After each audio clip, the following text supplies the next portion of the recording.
Okay, hello everybody, welcome back to episode 4 of my Pokemon Shield Nuzlocke series. If you do not know what a Pokemon Nuzlocke is, basically it's just a regular Pokemon playthrough, but once a Pokemon dies, it's dead, and if your entire team faints, you have to restart. So, last episode we beat Nessa. I did go and do this whole seafood thing with Chairman Rose just because I figured you guys wouldn't be very interested, so I just got it out of the way. We got our Vroom Vroom bike, so I can go zoom. Electric moves. Okay, that might be good. We're going on to Kabu next, and Kabu scares me a little. We do have Epona, who does have, Bulldoze, so she's gonna have to carry. But again, other than that, I don't have much of a backup. Again, Trax could be okay, but Paddington being part grass type, not so great. Musica being steel is absolutely gonna get destroyed. And Einstein being part bug type is also gonna hurt him. So it's gonna have to be Epona and Trax to carry that battle. Okay, so here we are with the bead fight in Galar Mine number 2. Now, a lot of this footage is gonna be sped up, only because I didn't want this video to be like 20, almost 30 minutes. So I did speed up a lot of the battles that particularly took a while. Again, this Solus battle, just alone was over a minute because I did not want any of my Pokemon to die. I was being very protective of them. So, yeah. Now,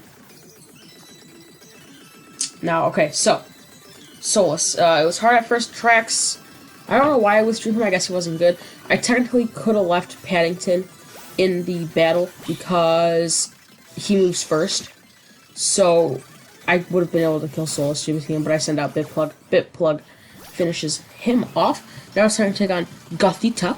I keep out Einstein. I don't know why, but not Bitplug. Einstein. He's not even a Bitplug anymore. He's Einstein. I keep him out because, again, that Struggle Bug is pretty good. Again, I didn't want to risk the death, though, because Gothita did have Rock Throw, which is pretty good against my Einstein. So I send out Epona. I wouldn't say Epona is the MVP of this battle. I wouldn't say Einstein's. I wouldn't say you're gonna have to wait to see who the MVP of this battle is because it actually kind of surprised me. Now it is time for Hatena. Staying with Epona here, doing some pretty good damage. Bead getting all mad about how, blah blah, blah blah blah. When he gets that stamina boost. I do keep out Epona this time, not gonna make the same mistake I did, and Hatena is dead. Here's the real MVP of this battle. Musica, carrying out, again, he was kind of the last Pokemon. I was scared all the other ones were gonna die, and part of the rules is no in-game items. So, Pointia was hitting him, and then, Musica could not hit, which was a little scary. Because again, when you don't hit that, it gives the Pointy a chance to take him out, but Musica does carry it out. Now, I did get a lot of evolutions before I went and took on Kabu. The first one was Lombre. I wanted to get these Pokemon really powered, so that way there won't be a risk. So I went and got the Water Stone, took Paddington from Lombre into Ludicolo as the first one. Then I went in with Epona, taking him from Mudbray to Mudsdale. That was actually, needed that because Kabu being fire type, Epona having that ground advantage was a good move. The last Pokemon I decided to take was I evolved Einstein from Dottler to Orbeetle. So now we have 3 fully evolved Pokemon. Trax is almost there because he evolves at level 35, I think. Not for sure, but now it's time to take on Marnie. Marnie scared me a little because there are a lot of Nuzlockers, that go for Marnie, and Marnie ends up taking out their Pokemon, especially the last one, the Pikachu clone. Again, I cannot remember the name of that thing. Marnie at this stage, though, is not so good. It's when you get to her brother's gym that she's to the point where she can be powerful and risky. Epona coming out with that high horsepower, taking out Krogunk real easy. dunking on him. Now it's time for Ludicolo. I did think at first Scraggy was a ground type.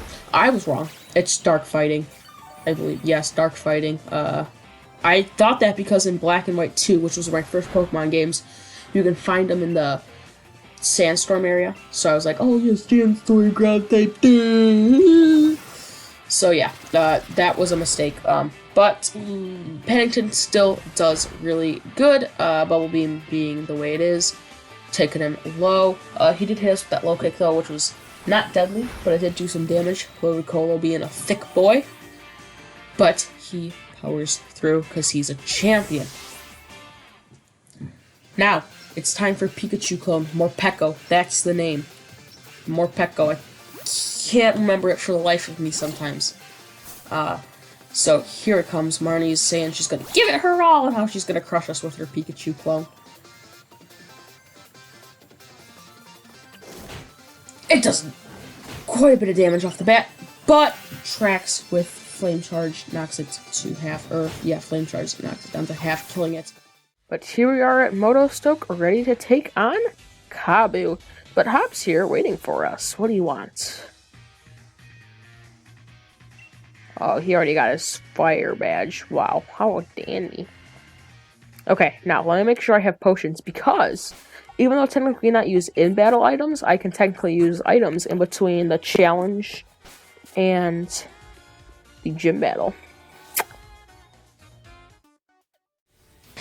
Okay, so it is now time for the long-awaited and, to be quite honest, scary Kabu battle. Now, Kabu is my favorite of the Galarian gym leaders, but he is scary. He is definitely the scariest out of the first three. I didn't know if, yes, the first three. I didn't know if my Pokemon were going to be good enough. It did become a close match, but I'm not going to spoil anything more. I'll just sit back, relax, and watch, just like how I hope you are. But it wasn't very relaxing fighting this. It was scary. It was very scary, but it is now time to officially face Kabu, his first Pokemon being Ninetales. Something I expected, again, fire types, so I lead with Epona, having those fire type counters, high horsepower, bulldoze. I should have went to the Pokemon Center before this, get that PP back up. I did not, but that doesn't really matter. High horsepowering, and he avoided, which was bad for the first, because I was scared. I was like, okay, can't have him dodging that, so I decided to go with bulldoze instead for that guaranteed hit, or pretty much guaranteed, I do think. Not hitting him super hard, which was not super great. I was hoping it's like Oko or something like that. It didn't. It wasn't a big problem though. He used some Fire Vortex, which wasn't that big of a deal. Epona also being a tank and having that stamina, we get that speed up and ready for Kabu's next Pokemon. Now, I do like to usually keep the gym battles uncut and kind of like raw. I did speed this one up by 0.25, so it's at 125% speed. Again, because the normal battle is 9 minutes, so this does take off a chunk of time. It is now time for Arcanine, who I guess is supposed to be his leading Pokemon, because technically, if you look at its Pokeballs, you'll see that the first one's alive and the last one's alive. High horsepower here does take a huge chunk out of Arcanine, which I was super happy about. He did not dodge. I decided Dynamax here. This gives me 2 turns on Centiskorch and also that extra health for when Centiskorch comes in. I said I wasn't going to spoil anything, so I'm not going to say anything more. Look at our Dynamax, yes, Dynamax Epona, looking all special right there. Arcanine using Flame Wheel, basically just Flamethrower, because it's not the correct animation Pokemon. Niantic, that's Pokemon, you know, I'm not stupid. Doing the Max Quake though, obviously killing Arcanine. I wasn't expecting him to survive. And I'm glad he didn't, because if he had like a Focus Sash or something, or just survived because Epona's weak, which she's not. Or he, I guess, he's not. I was going to be a little scared because I only get 1 Dynamax turn against Centiskorch. Again, Now here comes Kabu, Center Scorch. Everyone expected his ace. So I decide to figure out which one is the best max Quake. So I can try and do the most damage to Center Scorched while he is Dynamaxed.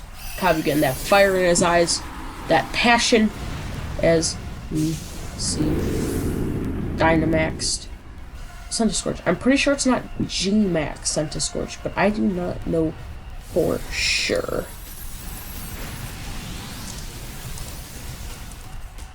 Here, let me look it up. So no, I guess it is G-Max Center Scorch. He did some, not a ton of damage. What did scare me though was Max Quake there. Also, did not do a ton of damage. And that ends our... Oh wait, yeah, we still have one more, because that Arcanine only took out one. That was our second. We still have one. I do Max Guard, waste a turn, just to not risk Epona's death. So now, Center Scorch only has one Dynamax turn left after this. So, kind of a strategic move. We are down, though, which means that we are kind of weak. I do send out... Who do I send out? Paddington, I believe, because he has that water type. Nope, Trax. I send out Trax, so Trax can endure the last hit. Obviously, Trax being fire type won't take a ton of damage from his own type. That's kind of some reasoning there. And again, not doing a ton of damage, maybe about a fourth with that burn, or I guess the fire spin, whatever, or a third. Nothing too crazy. Now, I go with not double kick, headbutt, because flame charge is basically kind of useless. I actually go with double kick. This is where I learned double kick's also useless. So I don't do that again. We're gonna go with headbutt for the rest of the match, because if I continue to go with double kick, it will not go well. Now, I didn't realize Smokescreen traps me, so I can't switch, because I try and switch, and then it's, oh, you can't do that. And I was like, oh, I wish I would have known that. Which I didn't. So, this kind of got my heart racing. My heart was already racing throughout this entire battle. This one scared me, because I didn't want Trax to die. I didn't want to have deja vu from my first attempt. So I kind of sat here and I thought about it for a minute. I'm like, how do I want to necessarily execute this? How I want to go about this? I looked up some weaknesses to make sure I was going about this right. So we end up going with the headbutts, which does some decent damage. But I'm actually going to jump to a live reaction so you can see what I really felt while out there.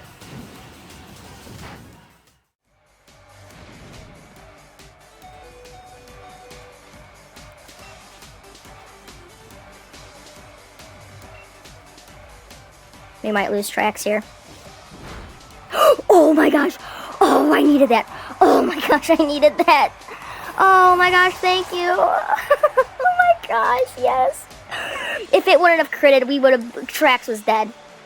Oh, that was scary. I thought at first, after Arcanine and Ninetales, I thought, okay, I might be able to make it. And then when Center Scorch came, which I knew was going to be a problem, I was like, oh my gosh, but that crit, bro. Oh, that was scary. Okay, with him done, that's our third gym badge. We are a third of the way through the game, 33.3 repeating percentages. Oh man, that was scary. Oh, yay, bro. With the fourth episode of my Pokemon Nuzlocke complete and done with, I would like to take a moment to personally thank you for watching today's video. If you enjoyed, I would love it if you could leave a like, and if you're new to the channel and like the content, make sure to subscribe. That's it from me. Thank you, and have a wonderful day.